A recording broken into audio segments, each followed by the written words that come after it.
What did that get us? What did going high get us? We allowed this thing to fester when we should have been condemning it from the get-go. You know, like I'm done going high. You know what I mean? I'm done going high. The 10th year of Donald Trump's narrative being the dominant political force in American life. Right. And because we elected to go high on this, and it's worth thinking. This is a really illustrative example, and it's fun to sort of go into Michelle Obama. Even she has repented herself. Yeah. I'm not really like trying to pick a fight. It was an example of the way that a certain generation of Democrats really were sort of taught to communicate, and their whole theory of the case, right?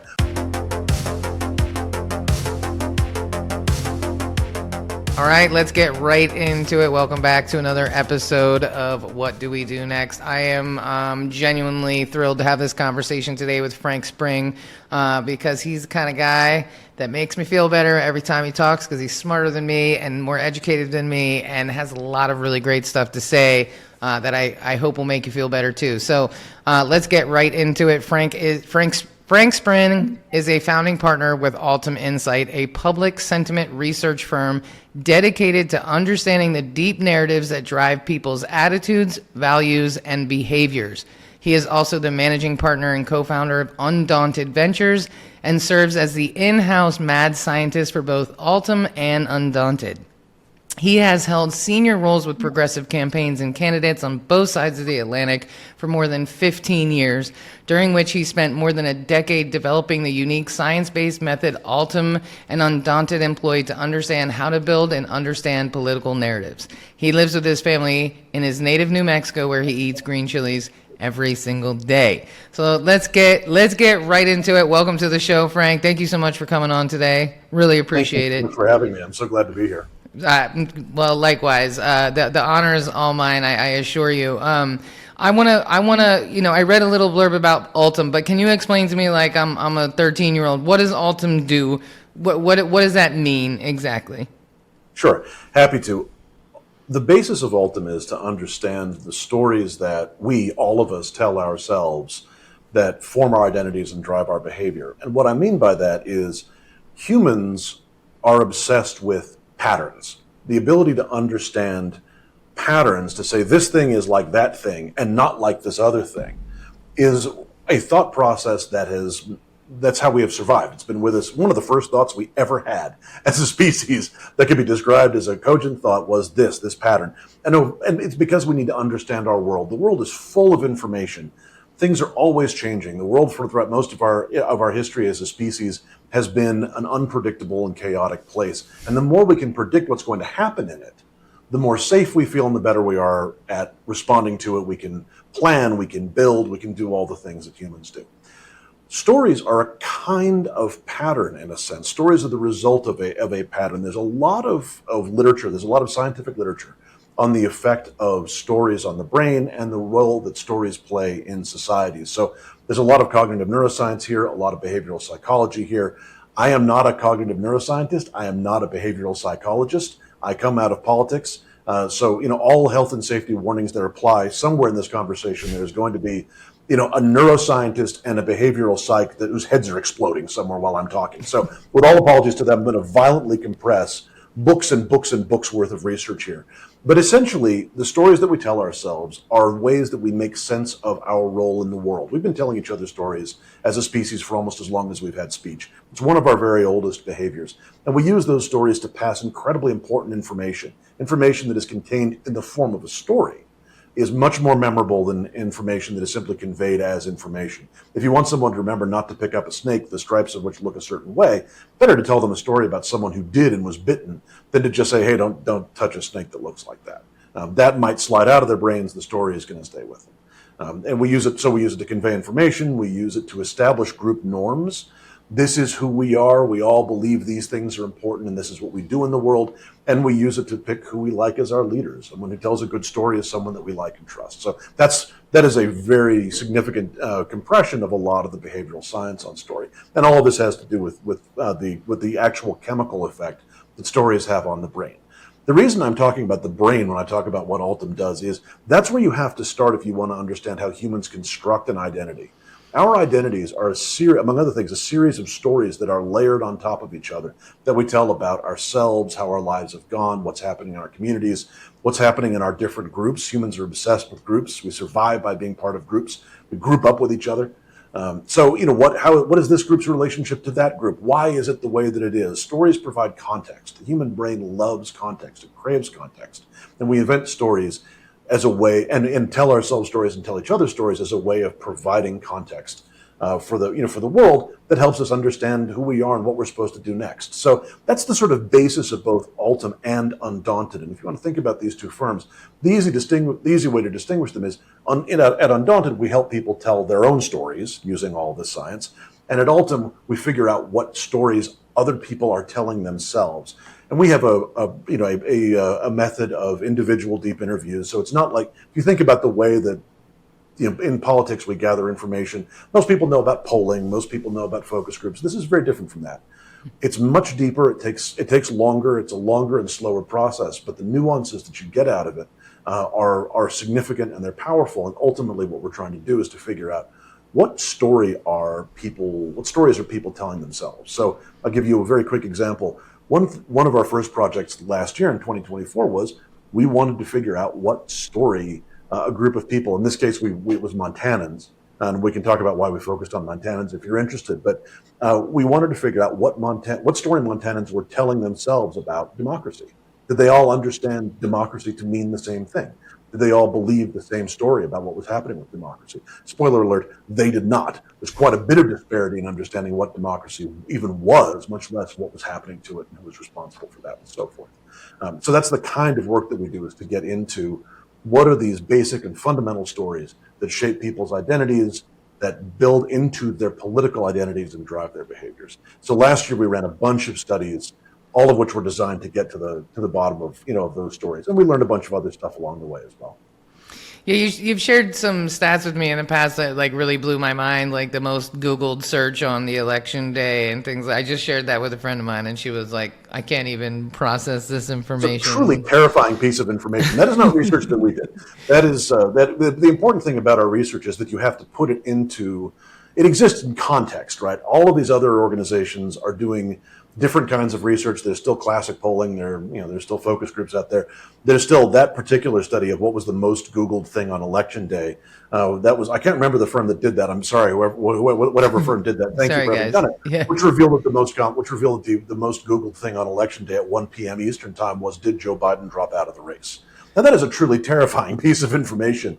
And it's important to sort of think, if you're trying to build an understanding of the stories that people are telling themselves, it's important to know that a bunch of people went to that ballot box not knowing who was running for president on the Democratic ticket. And that really gives you a sense of how disengaged, and that was a very common theme we found, just how disengaged a lot of Americans, even Americans who vote, right, how disengaged they were from the political process. In politics, we have had a tendency to think if you don't vote, you're disengaged. If you do vote, you're engaged.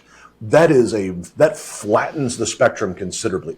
Again, I'm doing my colleagues a little bit of a disservice there. We've always known there's some nuance, but the idea that someone could turn up to the ballot box not knowing who was on the ballot is just not something that I think a lot of people in politics think of as a possibility. Well, I mean, listen, I voted a number of times in my very short life, and I didn't know a vast majority of the people who were on that ballot. Now, I knew the big ones, but there was a lot of people that I didn't know. So to me, that doesn't sound crazy at all. Now, presidential election, different bag of wax. And it's the top of the ticket that really makes it. You certainly, right. I would love to tell you that every time I go, I know every single judge that is standing for re-election. Right. I do not. And this is a good example of kind of, stories and identities. There's just too, even in the simple act of voting, which is one thing that we do every once in a while, there's so many decisions that we have to make that would require so much information if we were to take each case, each single decision we have to make, and treat it like, I'm going to decide on this. I'm going to think about it. I'm going to get all the information. I'm going to get all the data, and we're going to figure this out. There's just no way you could do it. For a single ballot would just fry your brain. There's just no way you could absolutely know it. I'm sure that, again, somewhere out there is someone who does this kind of research, but for the most part, we just don't have the ability to do it. And so we develop heuristics. We develop these patterns, these kind of cognitive shortcuts, if you will, to help us understand, okay, I like this person and I don't. And incidentally, the biggest cognitive shortcut is still party identification, right? Mostly, people identify with a party, and if someone's running as a D or an R, you're going to vote for them. because that identity is your shortcut. It keeps you from having to think too much. The brain hates to make hard decisions. The brain loves things that are easily put into context. I know what this information is. I know what to do with it. I can move on to something else. Absolutely hates things that have no context that it has to think a lot about. That takes energy. It takes time. It takes focus. You don't want that. You want to be able to categorize things quickly and then move on from there. And that's why these stories are so fundamental to understanding who we are and how we make decisions. Yeah, I mean, every time I open Photoshop and try to use it, that's how I feel. Like I'm totally overwhelmed. I'm like, can't process. I'm out. I'll stick to Canva.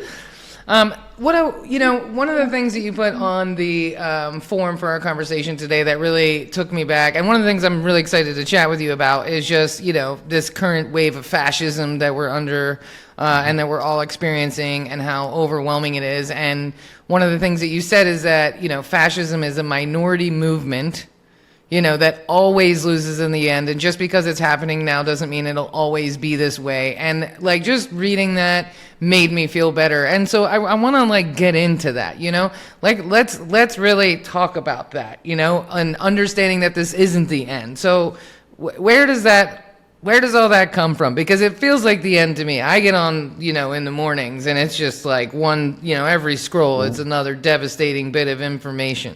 So it really feels like the end, right? A lot of people are really mourning the loss of their country already. And so explain that, Sure, of course.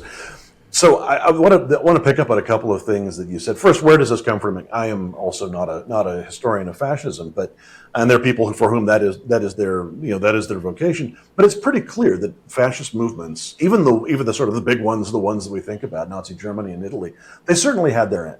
Mm-hmm. And those, just because the end of those was precipitated in war, doesn't mean that those would have, in the absence of a great power war, that those regimes would have continued forever. Again, fascism is a minority movement. It is very hard to sustain over time because ultimately what we found what was true of the Italian fascist government and the German fascist government is, even in the context of a great power war, which should have united everyone against their enemies, they were already tearing each other apart. Much less having to deal with significant and growing amounts of domestic unrest. The idea of fascism and its attachment to sort of one individual figurehead. Really, fascism is in many respects an aesthetic, right? It's about the projection of strength over all other consideration, the absence of conscience, and the threat of violence to suppress political enemies. And the challenge for that is you need to be able to maintain a monopoly of violence in order to maintain a fascist state. And if the idea is only an ever dwindling group, what tends to happen with fascism is it tends to exclude people. It's not an inclusive political movement. That's the most important thing I think to understand about it is definitionally you will start outgrouping people. Because the whole idea is there's a small group of people who are in some way superior, racially superior, or however you want to cut your superiority. There is a small group of people who are inherently superior, and they deserve everything, and they are the best, and everyone else is just going to have to lump it and be in service to them. And so the other people will be subject to the depredations of the law and not protected by it. There was a good discussion of some of that language during the first Trump administration. Who's protected by the law and who is simply subjected to it? And the problem with that is you'll see is you start slicing it thinner and thinner and thinner, and this has always happened within fascist movements. Well, actually, this group of people is out group too. They, it turns out, are bad. This person is not loyal enough. They are a bad. This person is not loyal, and you can't sustain that. Eventually, what's going to happen is you're going to have 6 guys in a room together, each of whom are trying to figure out, oh God, I hope I'm not the next guy out. Right. And meanwhile, the rest of your tribe is waiting outside that room, thinking, all right, we're going to kick this down and bring this whole thing to an end. And that's the violent version of the end of that story. There is a peaceful version to the end of this fascist moment in America as well, because American, and I think it's important to understand that is what we are experiencing. There was a lot of storm and drang during the first Trump administration about should we even be using this word. There's still a fair amount of angst about using it now. I don't think there's any point in pretending it. I mean, it is what it is. Look at the way the guy talks. Look at this stupid, wet, damp squib of a parade that he put on, right? Like, this is real fascist stuff. No point in pretending otherwise. But this country has, and we found this in our research all throughout last year, has a deeply ingrained habit of believing in democracy, of believing. What we found was Americans don't understand democracy the same way, but we all believe that you go, you vote, the votes are cast, and those votes are, and the result of that is honored. That is a bone deep habit in this country. Mm-hmm. And the idea that this particular bunch of ill-intentioned, bumbling fascists will be able to overturn that degree of habit, because habit is incredibly powerful human behavior. Mm. It is, I mean, if you want to talk about messing with powers you don't understand, screw with someone's habits. Those things are deep, deep, deep within us. There's simply no reason to believe, I think, that these people were, again, who are already a minority and are driving more people out of their coalition every day, are going to be able to carry this to any kind of conclusion. So I think that this is much more likely to be not just a fascist moment rather than a long fascist period, but potentially quite a short moment, which I want to emphasize does nothing to trivialize the danger or the evil of what it is right now, or the harm that has been done or will be done, because that is all real and true.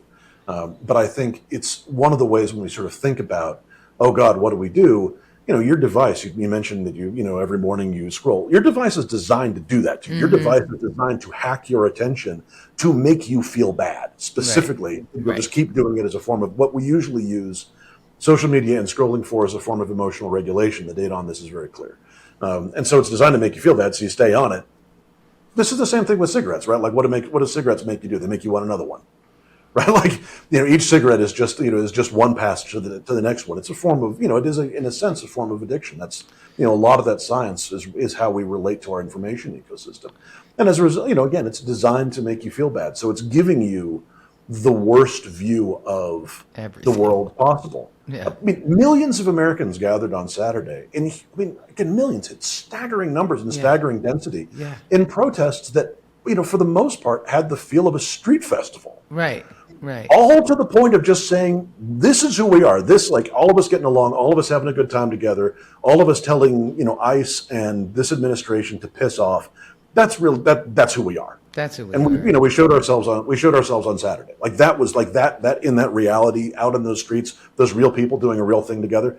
That is the identity of this country, far more than whatever Trump is saying, whatever his goons are doing. It is real and it is harmful, but that is not the future of the country. That is a desperate past, clinging to whatever fascist dream it once had. And I think this is not going to be a long moment. It's going to be a harmful one, but not a long one. Well, yeah, I mean, even Tucker Carlson is like on the short end of the stick this morning. You know what I mean, and turning on him fast. So I mean, there's a great example of what you're talking about.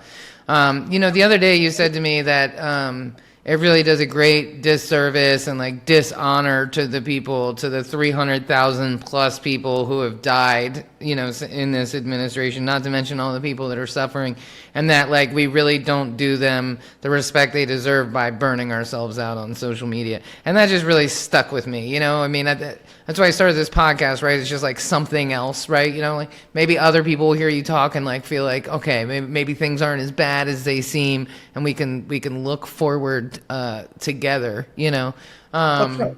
And there's no shame in feeling grief in this moment. And I think, and you talk about mourning your country, and I think that's right. What the process that we are seeing, particularly from people who are, grieving and mourning and feeling like this might be the end.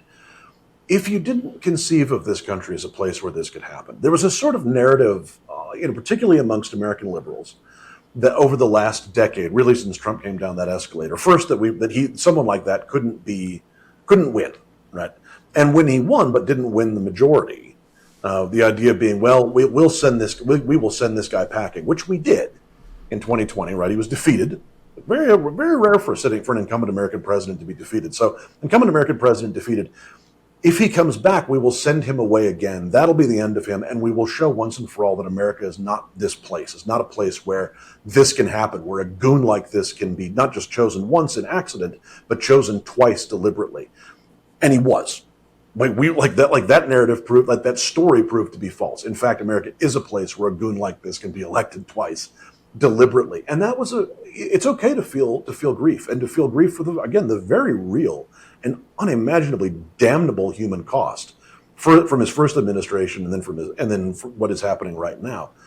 But I think don't mistake that grief for what you believe the country to be for a genuine mourning for a country that has died, because the country that turned out on Saturday to say, actually, we are here together. Right. We want, we believe in, we believe in each other. We believe in building a place where we can all basically be okay, and and be good with each other and often to each other.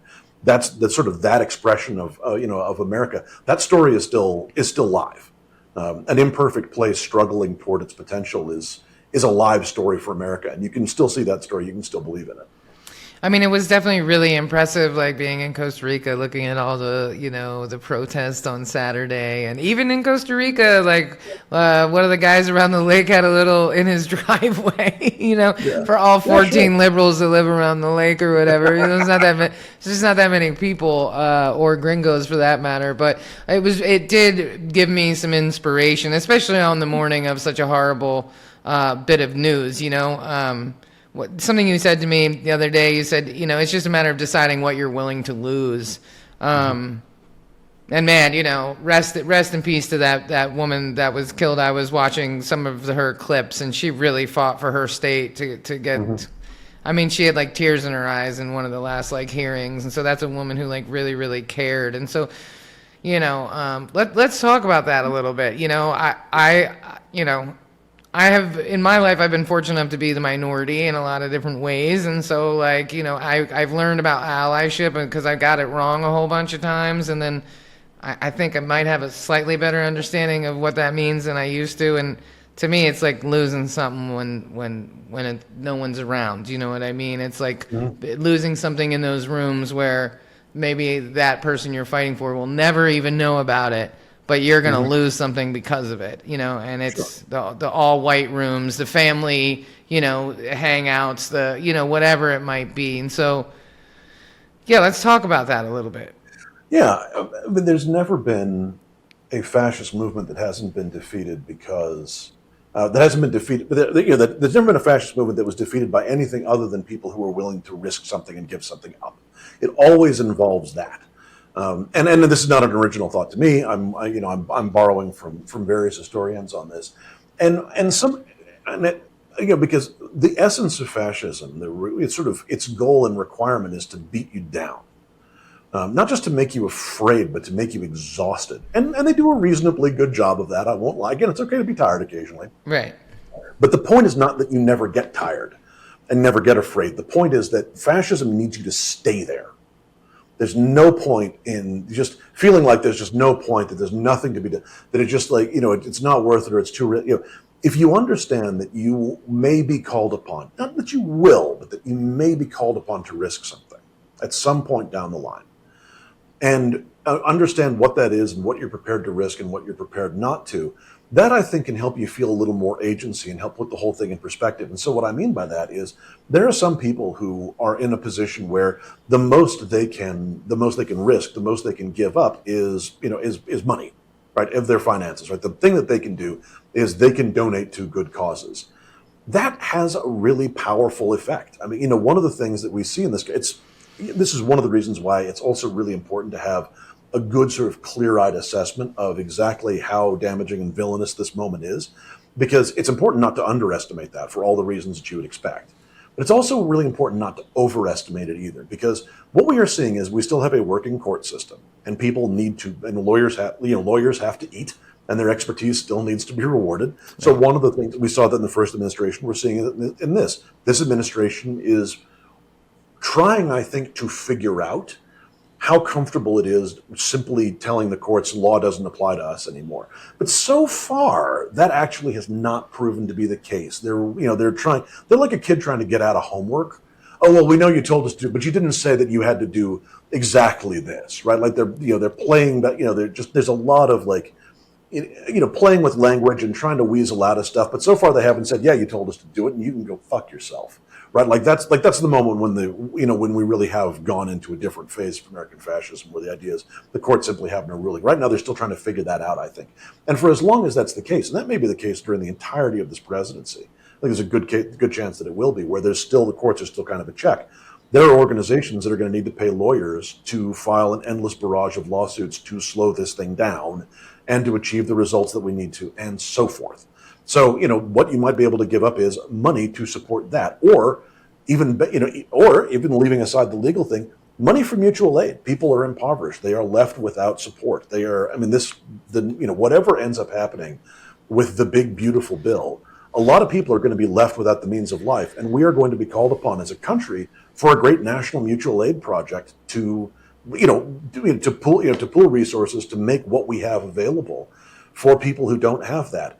In better days, that would be called a government. But that's what we have government for. But we're going to have to do that ourselves as a backstop. So it may be that the thing that you can give up is money, and that really is okay. Mm-hmm. It may be that the thing that you will need to risk is time and energy. These are again a lot of the functions of a fully functioning state, the kind of country that we all want to live in, are going to devolve to volunteers for a while. And that is a thing that people can do. So, and it may be that people are in a position to give of themselves. And one of the things that we're seeing is the beginning signs of a flourishing of, more community-based volunteering and more community-based activity. It's one of the reasons I really like things like the protests on Saturday, because, it brought people out and there's a chance for people to meet each other and to sort of build on that desire to do a thing. So that's, maybe you're talking about your time. Moving into the more sort of serious risks, you may risk your freedom, and some people are in a position to do that, and that is an incredible act of heroism. And I don't mean you're going to spend 20 years in prison here, but you may get to. It's we saw that today with New York's comptroller Lander. His freedom the guy was arrested, by people who incidentally, and this is one of the things about ICE. There's no sign that any of those guys were cops. There's not a badge, not an identifying mark on them. If you just saw that picture without context, it would look like a mayoral candidate was being kidnapped by thugs, which is what those guys are. They are, yeah. And now his period without his freedom is going to be pretty short. Right. And incidentally, that kind of stuff, arresting New York mayoral candidates, is what you do when your movement is falling apart, right, and you're desperately trying to cling to power, not what you do at the front end. Agreed. When you've got power, you don't do crazy things like that. So his freedom is going to be abridged very briefly. There are going to be people who are going to spend, weeks, months. I would be surprised if people end up spending years in prison for some of the acts of resistance, but that's a possibility. Freedom, physical safety. There are going to be some people who have already taken non-lethal rounds. People are going to get tear gas, and people are going to take nightsticks. And not everyone is in a position to risk that. Yeah. And that can mean being in a protest. That could also mean, risking freedom or safety could also mean taking in a migrant or a refugee or someone who is moving, right? Like someone who needs temporary shelter. And the thing that I'm asking everyone to do, and then there are people who are ultimately going to risk their lives. I point out that that is usually the last stop of the fascist train, and it's not clear to me that this train is going to arrive at that station in any large scale way, but it very well could. And that's a hard thing to ask anyone to even contemplate doing. But I think the important thing for listeners and for anyone else who's trying to figure out what to do at this moment is to think through, when the moment comes, what is the thing that I am prepared to give up that will make me that will make me uncomfortable? Because it's not, whatever it is, it's not going to be easy. If you're giving up money, it's not going to be $20. It's going to be so much that you're like, man, that hurts. That hurts. There's something exactly. I wanted to do something I wanted to do that I can't. If you're talking about giving up your time, it's not going to be, I can give up, half an hour, once for a month. Right, it's going to be something. It's going to be giving up something that, like, time that hurts. You're going to be made uncomfortable. At the very least, you're going to be made uncomfortable, and that's okay, because what they are dependent upon is you will prefer your comfort to your freedom. That fascism depends on that, and if it doesn't get that out of you, it can't succeed. Yeah, that reminds me of Longcash and the hunger strikers in Ireland when they were protesting the Troubles, and those guys literally starved to death. They starved to death in prison. They stopped eating, and they starved to death, and that was the beginning of the end of that whole situation. And I think about those guys quite often because I'm very Irish, and it's like, man, what a sacrifice to make, to willingly stop eating, to starve yourself.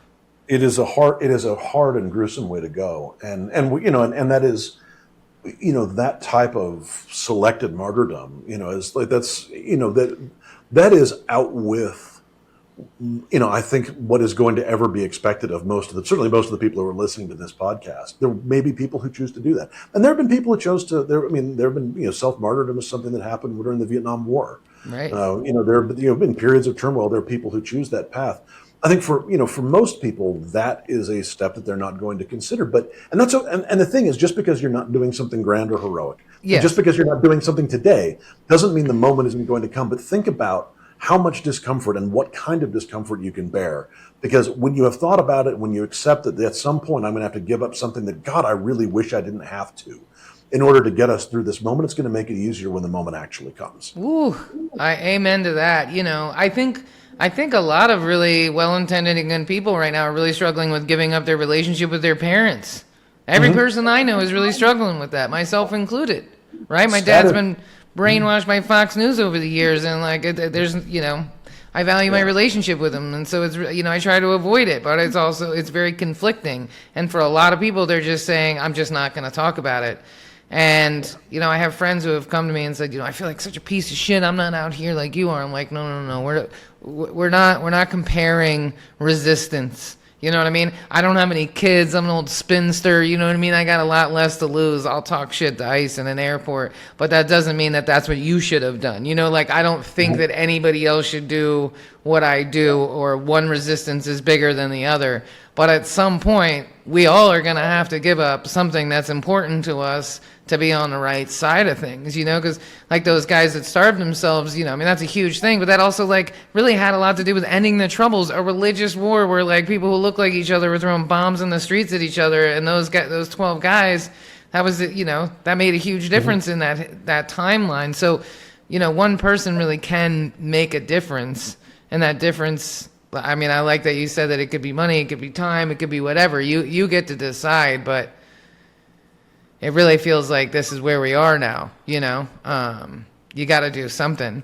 What do you think? How do you think we got here, as far as the Democratic Party and failing to listen to Americans, and how did we get here?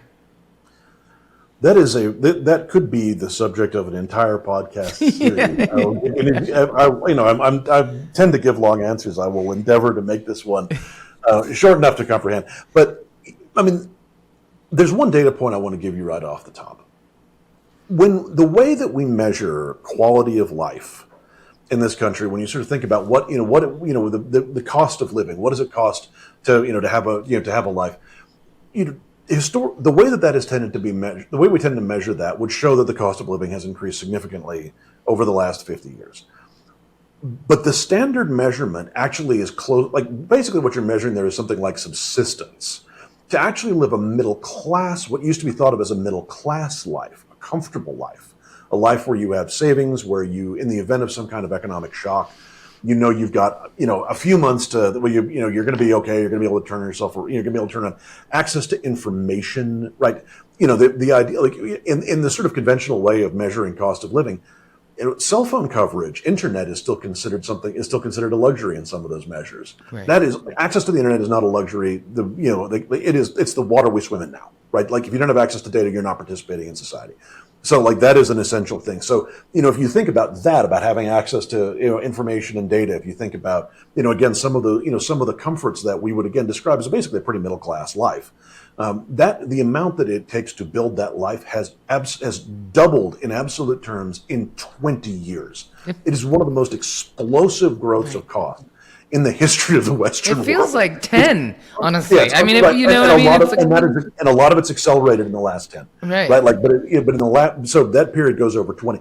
And it was already accelerating. And the stuff that you need, the essentials of life, right? Not just kind of what we thought of as, as luxuries and fripperies. If you look at the cost of the essentials of life in the 1970s, for example, versus, the luxuries then versus the essential stuff. The essentials, housing, childcare, food, transportation, those were all pretty cheap. And, televisions and tech were expensive, right? Luxuries were expensive. Right, a car. Yeah, exactly. That has flipped, right? You can get a television for nothing now. Crazy. It costs absolutely nothing to get one of those damn things. Try getting childcare for an affordable price anywhere in America. Right. You can get a 70-inch TV. Tell me which one would you prefer? Yeah, would you prefer? Do you want your 72-inch television, or would you rather have, know that your kid is going to be, taken care of by people who are, who are ready, who are up for it, who, will treat them with the, the respect and the, affection and the investment in their development. That does not, that you as a parent would expect. That does not come cheap. And honestly, like not, daycares that barely meets the standard of keeping them safe doesn't come cheap.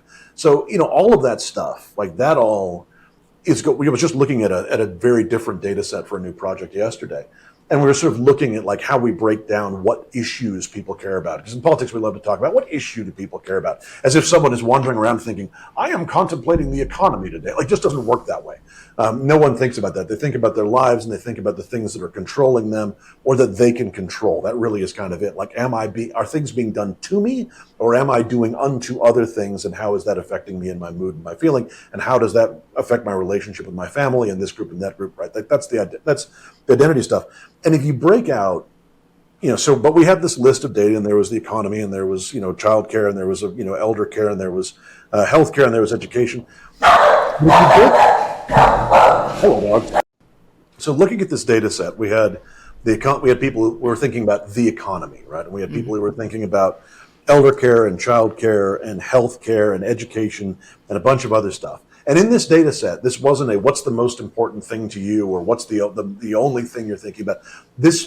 People could mention a number of things, right? You could say, I care, I'm worried about the cost of living, and I'm worried about crime, and I'm worried about it. You could just however many things you wanted to say, you could say them, and this system would record them. And what we found was, if you break all of those down into cost, if you pull cost out of all of those, so I'm worried about under the economy, break that out into, I'm worried about the cost of living versus good paying jobs, paid leave, all the other, which is all important stuff, but break out kind of like making money and put everything into the pot of spending. And so that's one category is making money, and one category is spending money, and then you've got all the other stuff. So cost of healthcare. What are you worried about in healthcare? Are you worried about its quality, or are you worried about its cost? All cost. All cost. For childcare, are you worried about its quality, or are you worried about its cost? All cost. Elder care, same thing. If you made cost its own sort of its own possible thing that people were thinking about, that was 78% of the total. The total 78% of the people that we mentioned, or that we in this data set mentioned, talked about cost, and for most people, that was the only thing they talked about. There was nothing else even came close. Good paying jobs were 17%. Everything else was a fraction after that. Like safety was 1%. Social and political issues is how we categorized it, which would be like, women's right to choose, or, any of these other really important stuff. That was like 2%, right? Like this is from 2024. This was during the election. The single thing, again, most people didn't even mention multiple things. There was one thing they wanted to talk about, and that was, it is too goddamn expensive to be a person anymore. And that's been getting worse since the 1970s. And yeah, we're not getting paid enough. People aren't getting paid enough. But the real challenge there is the cost of being a human being. It costs too much to live, and it doesn't pay enough to work. If you really want to get down to it, what people are really feeling is the cost more than the not making enough. Although those are two things that work together. And the challenge has been accelerating and getting worse through, again, since the 1970s, and especially since the early 2000s, and particularly over the last 10 or 15 years.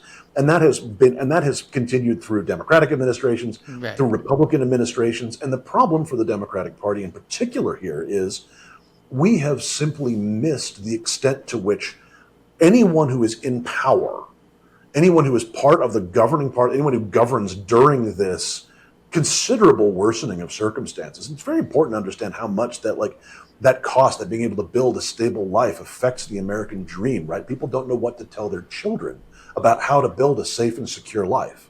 If you want to see deranged behavior from societies, take away their ability to tell their children a story they're confident in about what it takes to build a good life, and you will see people do some very odd things, which is kind of where we are. As a party, what we have missed is the extent to which anyone who is in power or complicit in defending that system is going to be on the outs with the American people, and is going to be seen as outgrouped and other. We saw that very consistently last year. It wasn't that voters didn't like the Democratic Party, because actually a lot of them did, even people who didn't vote for it. For the most part, we were seen as being fairly inoffensive. The problem is we weren't seen as being relevant at all, because we weren't talking about the thing that they were talking about, which was cost, but also what do you do about it? What happens here? We, as a party, we have believed in rational government, and there's a whole story about how that came about. But we have, for our story in the last 15 years has been, we're going to restore rationality to government. We're going to govern rationally. We're going to govern civilly. We're going to be smart about how we govern, and we're going to patch this thing up, and we're going to get the economy back up and running again, and we're going to get people back into the middle class. for a country for whom that rings more and more hollow with each passing year, and a younger generation, the sort of young millennials and Gen Z, the Zoomers, who have never known a country where that middle class was an attainable goal. They've just never lived in that reality. And so the idea of saying, well, we're going to slap a patch on it through these policies, we are the party that offers patches in a time of revolution. And what will happen is it will get you ignored and that'll get you laughed at, but it will not get you voted for. Man. Amen to that. Yeah. And it's fixable is the thing. We can fix this. We can fix it tomorrow. So this is why I have actually real optimism, not just for the party, but for the country. How do we fix it? You say that so confidently, Frank. How do we fix this? I mean, there are kind of a couple of, I'm going to give you the political answer to that. Because the thing is, we have policy answers on how you do a lot of this stuff, right? How you bring down home prices and how. Now, actually, I'll give you an example from one of the panels we worked with last year. One of the panels that we talked to was a bunch of Gen Z folks in the West, and that was one of my favorite studies that we did. They were hilarious and wonderful. And I really enjoyed listening to them and kind of listening to their thought process. And we asked them, one of the things we did was we tested what they thought government was for. Right? What is the purpose of government? Like, what is it doing here? And you wouldn't ask someone that point blank, because no one goes around thinking about, this is what government is for, and this is what it's not for. That's not a formed thought. I mean, I work in politics. I don't go around with that formed thought in my head all the time, right? It's just not a normal way to be. So we would talk to them about different issues. Well, what do you think government should do about this? What shouldn't it do? What's too much? What's too little? And what we found on the simple subject of housing was their solution, and this would come from Republican identified people and independents and people without partisan identities and Democrats. Government needs to pay to build more houses. It needs to give young people money for down payments for those houses, and it needs to federally cap the price of housing by a zip code. That was their solution to this problem. That is the most outright. There's nothing. It's borderline economic authoritarianism, and the Republicans were calling for this. Right, somewhere, George Will is rolling over in his grave. Right, like this is way outside the old Republican Party. And what we are seeing in public sentiment research is Americans generally believe government should do more. Like that is flipped for the first time since Reagan. More Americans believe government should take a stronger role in doing things in society and in the world than they believe, than believe it should do less. Right, those numbers are passing each other now. So we really are at kind of this inflection point. So when I sort of wave my hand and I say we have policy solution to this, I don't necessarily know if I believe in all three of those things, although I don't think they're bad ideas. But it's not like we're out of ideas on what to do about housing. It's not like we're out of ideas on what to do about bringing down costs. And for that matter, if you want to look at an example of how to fight inflation and bring down grocery costs, look at the government of Spain, which is the only one to survive its election during the pandemic and inflation period, because they put price caps on things like eggs, and they bought a bunch of necessities like grain and essentially created a government strategic reserve to keep prices low. We've done these. It's a lot of the stuff we did during the Great Depression, during the New Deal, right? We've done things before to control the price of consumer goods and to lower the price. And the other thing is, government can just do stuff. It is not beyond the realm of possibility for governments to put together really high quality daycare that you could just send your kids to. Right. It's certainly not beyond our capability to do it for regular schools. In many places we do it now, and we could do it again, right? This is settled stuff. What we have missed is the political will to do that, because in 1986, Ronald Reagan said, the most you all know me, youth, that know that I think the most frightening words in the English language are "I'm from the government and I'm here to help." And that was not the beginning of the Reagan Revolution. It was already well underway by that time, but that was its codification. That was the moment when we as a country really turned away from the Roosevelt political compact, the Franklin Roosevelt notion of what America was, which was government is the instrument of the people, and and it is the primary means of expressing our collective agency and achieving the ends that we want to. Like, if you age out of the workforce, you shouldn't be impoverished. Social Security. If you are infirm in your old age, as everyone will be in some way at some point, right? That's the nature of things. If you're lucky enough to get there, it happens, right? Right. Medicare, which is not a Roosevelt thing, but came later, but was part of the political compact. Medicaid. We don't want poor people to get sick. that is being examined and being whittled away at and has been for 30 years. But the principle of Medicaid is, all this public education. We think it's right that, that everyone should have an education, that you should be able, that is a core right. You see this in state constitutions. Virginia, it's, right to a good education is a constitutional right in the Constitution of Virginia. It happens all over the country. So, government as this expression of people's will was kind of how we operated as those were the parameters for how to govern from Roosevelt really up until the advent of Reagan, which again he codified in 1986. And ever since then, we have been whittling back on, okay, what's the least government can do? What is we're going to have to do less and less and less. And even as Democrats, and I was part of this, our energy in the 2000s was, we can use these public-private partnerships. We can use private sector and government working together. The efficiency of the private sector and the good, the public interest of the government. We're going to build good things together. And there are cases where that can be successful. But for the most part, if you have a public good that everyone's going to need, like education, health, childcare, transportation, housing, and all of this stuff, if you are going to need government to take some kind of role in making sure that it is provided at a price that everyone can afford. Because if you leave it up, because we've left it up to the private sector, and we saw how that went. Man, oh man. Yeah, I mean, that really just kind of gets my brain spinning for sure. I think, listening to you talk, it makes me think at some point, there was a point where corporations began fighting government, right? Like the Reagan years, and it's like, hey, stay out of my stuff because the government's regulating them and limiting their ability to make money. And it's like, and this is a very uneducated standpoint, but, I think now, I think about this a lot. I think about the advent of Karens and people just losing their shit over simple things. And I think it's because it's these corporations have gotten so big that we need protection from them, and the extended warranty is never going to be redeemable. And I think that's why people are losing their minds. So you're like, I did what I was supposed to. I went to college. I sucked it up for this idea of a better life later. I spent all this money on this thing, and it's supposed to be some accountability, some security, a warranty, and it's never good. And so people are just losing it over coffee that's not hot enough, because it's not the coffee, it's the bigger picture.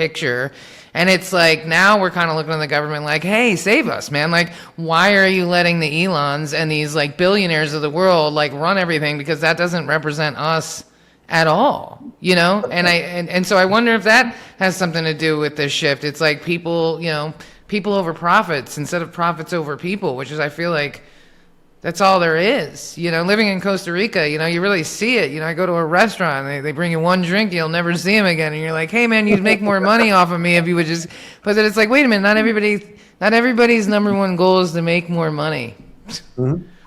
And that what a concept. For huge profit and that thirst for efficiency, right? That has had an enormously destabilizing effect on the American lived experience.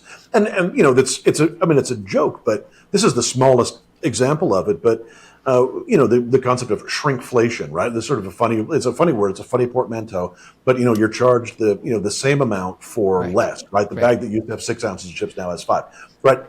That's what that amount that is on the part of a corporation. That amounts to a capital strike, right? What it's doing is it's saying, I am not going to give you, I am withholding my value from you, although I expect the same amount from you. We don't, as consumers, have the option to say, okay, I'll give you 85% of what you're charging me because you're giving me 85% of the product, right? That's not an option for us. You pay the price they name or you don't get it.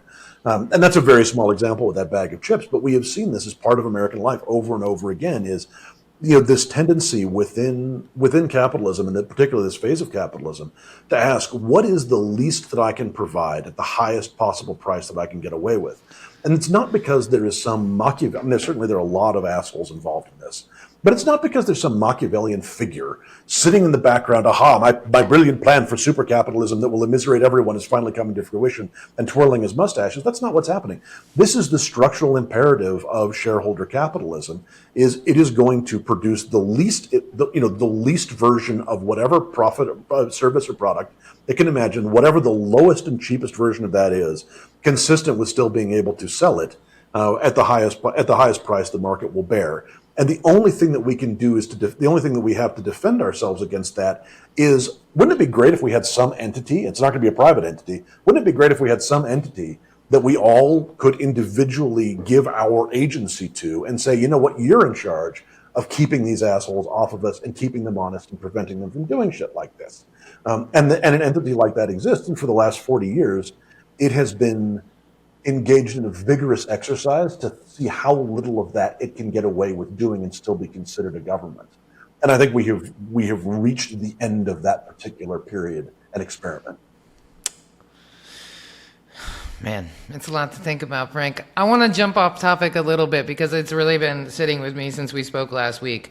We were talking about immigration and the three different types of people that fall under their opinions on immigration, and that information that you gathered. And I've really been sticking with that since we talked last week because it really resonated with me. And then as soon as I got off with you, I got on social media, and there they were, just creating more chaos. So I want to, because it really helped me kind of understand, right? Because we're looking at everything happening, the No Kings protests. A lot of it is because of ICE, right? Like, I think if ICE didn't exist, 12 million people wouldn't have been on the streets on Saturday. But a lot of people are like, hey, enough is enough. And so can we talk a little bit about those data points that you found about immigration and the three types of people? And because I feel like what that does is give people a talking point to go back to their families with and have something valuable to say to help fight this fascist regime that we're underneath, but with points that are going to validate the other person's experience. Absolutely. So I'm happy to talk about those three. So these are the three types of person that we found who were concerned about immigration. There's a fourth of people who weren't concerned about it, right? What we found, and again, this was across our different panels. We used a bunch of different methods to get this stuff. But what we found was, there were these three primary groups of people that were concerned about immigration. We're going to leave the people who are good with immigration, good with migrants, we're going to leave them to one side for a moment. And that was a not insignificant number of people, by the way. There was a good, solid constituency that was immigrants are welcome. America's a country of immigrants. Right. We're good. We're fine. So we're going to leave them to one side. For people that were worried about it, they were almost exclusively worried about the southern border, and they're concerned. And they sort of fell into the three groups. The first, which we found mostly among people who had very intact Republican identities, was. And this is not to say this is true for all Republicans, but of these people, they were almost all Republicans who were basically anti-migrant. They were, we do not, these people are coming here and they are bad people coming to do bad things, and we need to round them up and get rid of them. That was actually a fairly small group of people who held that belief, but they were nonetheless there, super against migrants, super against immigration. There was another larger group that we found in Republicans, we found in people who didn't have a strong partisan identity, what you might call independents, and then Democrats, and those were people that weren't anti-migrant. They were cool with migrants. Migrants are welcome, but they felt like the southern border was out of control, right? That the problem is the system is out of control. There are so many people coming across, and we don't know who they are, and we don't know what they want, and we don't know, we don't know what they're going to do, and we have to get the system under control. Now, whether that was based in reality or not, that was their perception of what was happening. So they weren't anti-migrant, and they certainly were not particularly in favor of mass deportations, let's say. But what they wanted was we have to know who's coming in. I think they just envisioned something that I don't really think is particularly true, of just waves of people just coming across and kind of dispersing into America. Right, like Deer Creek at a fish show in 1997 when all the hippies pushed down the fence to get closer to Jesus or whatever was happening. Exactly. That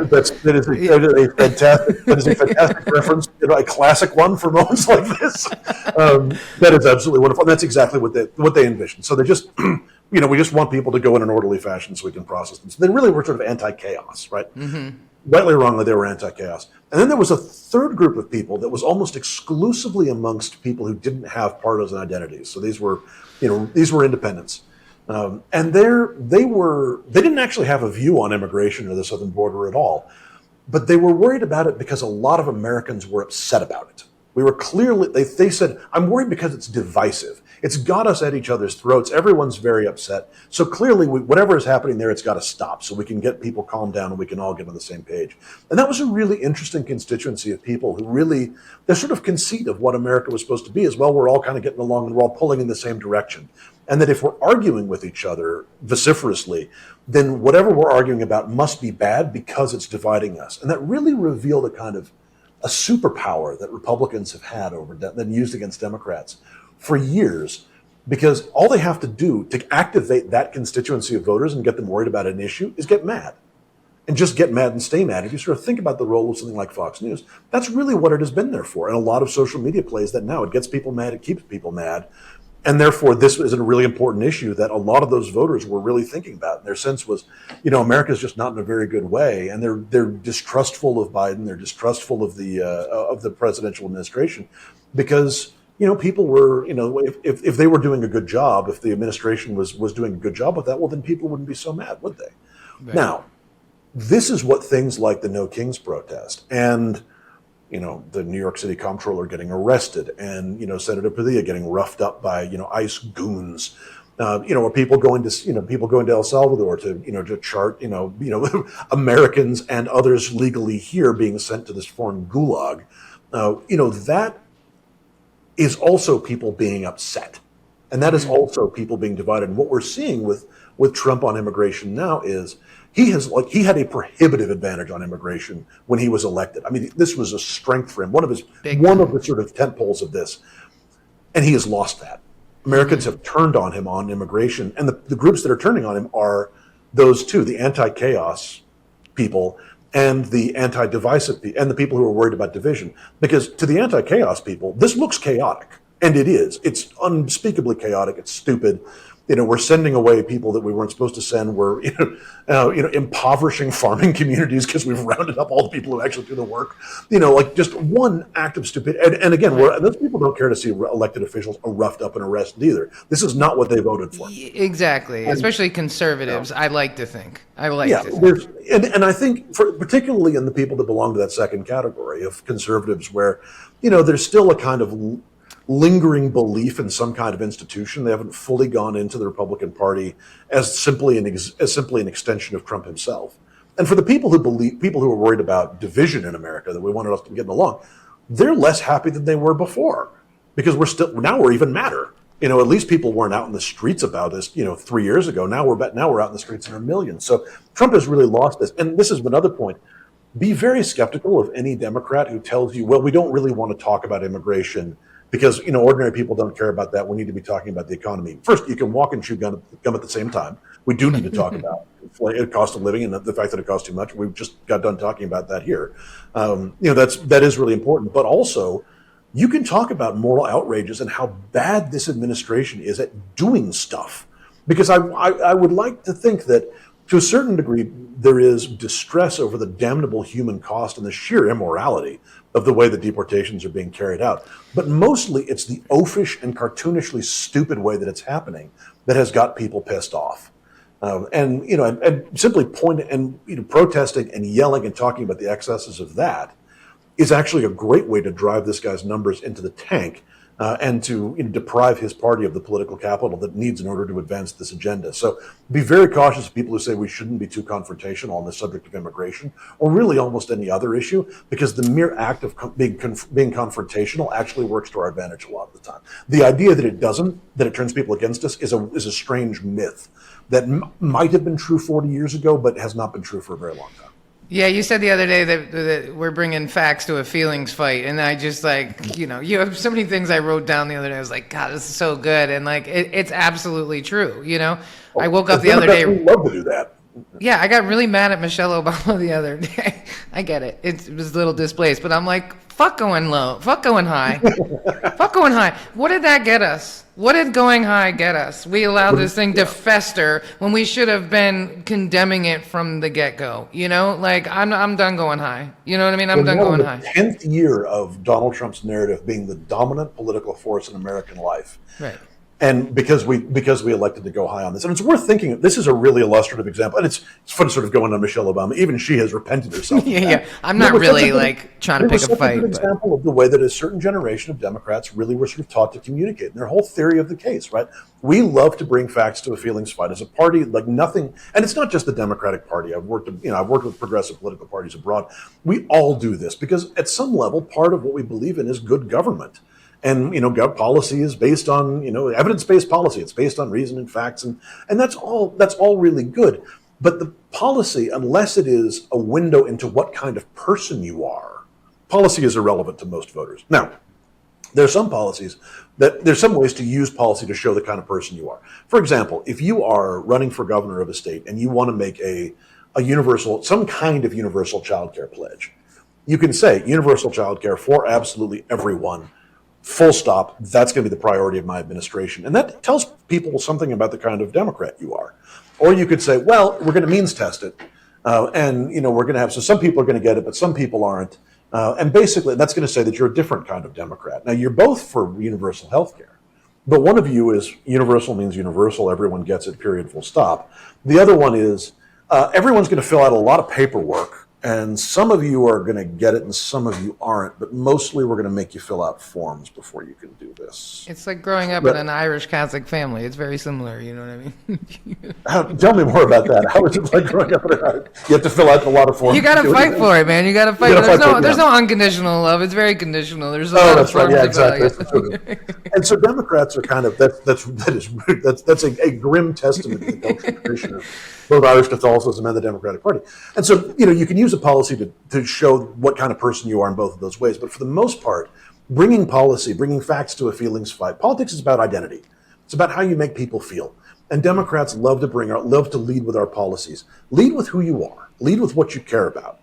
Build a rapport between yourself and the voter on that basis. And then they'll actually let you disagree with them on policy. I mean, there are so many people, when you've had these sort of big galvanic moments where a political compact has happened, people voted for Roosevelt, even if they didn't necessarily agree with absolutely everything he was saying. They felt like he understood the situation. They got him. They knew they got him, and they felt like he understood them. Right, that was the sort of critic, and Reagan too. I mean, to give credit where credit was due, he made a lot of people feel like he understood the story they were telling themselves, what's happening in their lives, in their communities. They might not have agreed with him 100% across the board on a lot of his policies, but they were going to let him do his thing, right? And you see this occasionally. People will grant politicians enormous latitude to do their thing if they understand why they want to do that thing. And they have to get to know you first before they get to know their policy. So we love to bring facts to a feelings fight as a party, and we have got to stop doing that. And the other thing is, we love to, as a party, we have been, obsessed again with this idea of evidence-based government and civil and reasonable government. That what our sort of theory of the case has been that what Americans really want is they want polite, civil, reasoned government. What on earth made you believe that? What in the last 20 years suggests that that's what Americans want? What since the year 1994 has suggested to you that civility and rationality are going to be the dominant themes in American government? It is, in fact, Americans want this is the dominant sort of theme coming out of our panels, and you can see this in public sentiment research. They want someone who's going to do something. As the systems in which we live get more and more precarious, they want someone who's going to take a strong action. Well, and that's how he got in, right? That's how we got in. That's what we were looking. We ran a tracker toward the end of last year that was measuring what personality traits people ascribe to these candidates. And the tool we used allowed them to. We just asked, "What do you think of this? How would you describe this person?" Right? That was kind of it. How would you describe Donald Trump as a person? How would you describe Kamala Harris as a person? And the tool that we used allowed them to say whatever they wanted to, and then we sorted those into some broad categories. And what we found was she led him across the board on honesty, on competence, on empathy, on all of this other stuff, and he led on courage and strength. And he had that was the one spike that we saw was he was always ahead of her on courage and strength.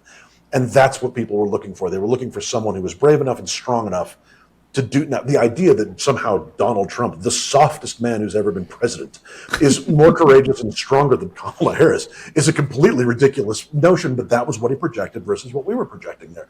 This notion that, the way that there's a generation of Democrats to talk that is, we're going to be high-minded and reasonable. And I think as a party, that fever is really breaking now. I think we're starting leaving that. But you could see that in what Michelle Obama said.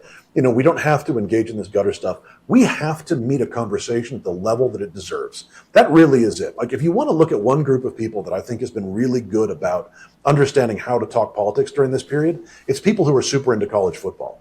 Because that is a fandom that is used to people at their most unreasonable and deranged. And you can't reason with college football fans. All you can do is laugh at the right stuff in the right way. All you can do is make fun of it. That's the only thing you can possibly do. And this is kind of it. Like, as a party, I think we're getting better at that. It's like you can fight this stuff and you can get mad about it, and we should. But also, you can laugh at a lot of this stuff because these people aren't good at stuff. They're bad. They don't think things through. They're disorganized. A lot of them are outright stupid. And it is a shame, but it's also hilarious. And, so we can, that's tonally where we need to be with this stuff, because otherwise we're just elevating it. I mean, who's going to look like, we spent 8 years pointing to Donald Trump and being like, I beg of you people not to take this orange clown as a threat. Please take him seriously. You have to take him seriously. And we saw how far we got it. We saw how far we got that got us, as opposed to being like, dude, what a ridiculous clown this guy is. Right. Exactly. So Frank, before we wrap up, and we've talked about this before, we're definitely going to have you back again because there's so many things that we could talk about. But before we wrap up, in regards to, like, this isn't the end, and that fascism always has an end, what do you want to leave people with after listening to this interview? What would be your biggest message you'd like to leave them with? Sure. I'm going to go back to what I said at the top here. It is okay to grieve a vision of an America where this was not possible. It's okay to grieve that. Do not mistake this. Please do not mistake that for the death of the American experiment that is still very much alive and well. America is based on a nearly unprecedented decision within its cultural context. A nearly unprecedented decision by a bunch of people who had an enormous amount, who had all the power in the country, rested within a small group of people. And we debate the legacy of the founders, and that is important and deserved, because we're not committing an act of hagiography here. But if you can point to one thing they did really well, it was to say, we have a lot of power and influence here, and the important thing is we're going to have to share that. We're going to have to find a way to share that. And we're going to acknowledge that the system that we built to share it is not going to be perfect, and it's going to have to be improved over time. That experiment, and it's worth remembering, the first time they tried it failed. We don't talk nearly enough about the fact that there's this interregnum of a decade in which the first version of America just had to be scrapped. It worked so badly under the Articles of Confederation. America's birthday is in 1776. It's 1787. 1776 is when we decided what we were not. 1787 is when we decided what we were going to be. We fought civil wars over that. We've had these galvanic moments of civil unrest as we try and extend the promise of that moment to every American, because we took them at their word. We're holding them to that promise. This is a place where we share power. That experiment is not dead. Just because we're going through a fascist moment doesn't mean that has come to an end. We are still fucking in process. So stay in it, keep yourself healthy. Stay in it, keep yourself healthy. I'm going to borrow from a college football coach here. Stay present, stay grateful, keep doing hard things, and we really will get through this together. I love that. Stay grateful and stay doing hard things. Amen, Frank. Well, thank you for coming on the podcast today, for sharing all your wisdom and experience and information with me. I really appreciate it. I hope that people find a silver lining and a little glimmer of hope from this conversation, like I have. This is a third conversation we've had, and I always feel better afterwards. And I quote you with other people I talk to, and hopefully that's where people can come, the conclusion people can come to as well. And that's why I wanted to throw that bit in about immigration, because sometimes it's easy to look at people that voted for Trump and think, how could you want to rip babies from their mother's arm? Like, how could you want that? But I think the truth is they didn't want that, right? And they just didn't want the chaos. Not that we're excusing them, but then if we can just then focus on that and try to correct some of this bad information they have about this open border and all of this stuff, and focus on that, and find the common ground, and maybe it's a little easier it's a little harder to hate that person as much if you can understand that they didn't necessarily want babies being ripped from their arms. They just don't like the chaos of it. And I think everybody could feel that way a little bit. There's a lot of noise about the border. I don't know it, right? I got friends in Texas that are like, hey, listen, I'm a farmer. One of my clients yesterday, she said, I have friends who were like held at gunpoint and their farms were burned by like illegal immigrants. So like, I was like, okay, well, everybody has a different lens. So like, I get it, you know what I mean? But at the same time, like, how do we move forward? Because a lot of those, immigrants are also working in those farms and a huge part of the livelihood of those same people. So like both of those things can be true at the same time. That's absolutely right. And so forgive me, but just, I know we're wrapping up here. The border is a generations long failure that takes that that includes Democrats and Republicans, and ultimately is 100%. a failure to invest in sufficient mechanisms to give people an orderly and timely hearing. For a long time, America has been a place that would take in refugees. I mean, it's in our, we're sort of talking about your Irish Catholicism, and podcasting famously a visual medium. No one can see my hair color, but you'll know me for Irish if you ever see me. Right. Those were as much refugees as anyone. That's part of our DNA, and we have. A lot of this is simply an institutional failure to properly build the systems that we needed to process people in a timely fashion, right? That really is kind of what it comes down to. It's a failure of investment, and that we have patched over time after time, and finally the system began to really groan and strain as systems do. It's not that there are simply no problems on there's simply no problems on the southern border, but it was never as bad as it was made out to be. And it certainly was never the image that it was projected, this onslaught. Was simply not accurate. And one of the things, incidentally, one of the reasons why I think in the short term, and again, I'm extremely bullish, I meant everything that I said, in the short term, things are going to get worse. There's no point in trivializing that. One of the biggest problems was the centerpiece of the Trump administration's policy on immigration is this belief that there's a huge number of undocumented migrants who are easily found, who are conducting criminal activity or otherwise enjoying huge state subsidies to their lifestyle. Those people just don't fucking exist. Right. And so what you have here is, if anyone's ever worked in a corporation where upper management has unreasonable and impossible expectations of lower management and the working people, that is what is happening right now. This is Stephen Miller gathering the leads of ICE and screaming at them because they are not deporting enough people. More people were deported under Biden per day than are being deported under Trump. I don't consider that a point of pride for Biden, by the way, but that's what's happening. And as a result, it's going to get worse and weirder as they are so desperate to get people turfed out.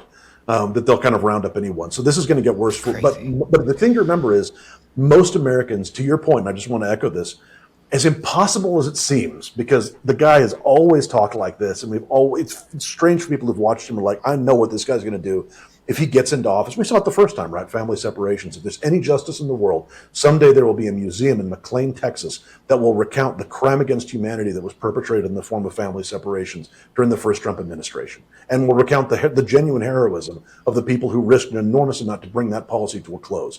But we knew he did that. We knew he'd pull some shit like that this time, and yet it is still 100% possible for people to have voted for him, not thinking that that was going to happen. Think about all those people who turned up on election day not knowing Joe Biden wasn't going to be on the ballot, and understand, like, we got to meet people where they are. If they're mad at him now, we'll take him as they find him, and we're going to build something better together.